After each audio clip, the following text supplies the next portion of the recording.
আজ থেকে আমরা এই আইন কার্যকর করলাম।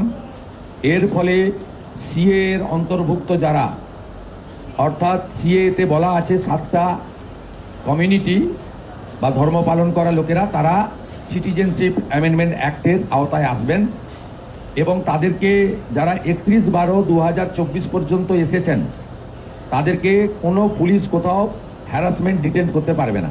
সিএ এর আওতায় যারা নেই তারা হলেন কমপ্লিটলি অবৈধ অনুপ্রবেশকারী ইনফিল্ট্রেটার্স। তাদেরকে সরাসরি রাজ্য পুলিশ গ্রেপ্তার করবে এবং ডিটেন করবে এবং হ্যান্ডওভার করবে বিএসএফ এর হাতে, এবং বিএসএফ তারা বিডিআর এর সঙ্গে কথা বলে তাদেরকে ডিপোর্ট করার ব্যবস্থা করবে, অর্থাৎ ডিটেক্ট, ডিলিট, এবারে ডিপোর্ট। এই আইন আজ থেকে কার্যকর হলো।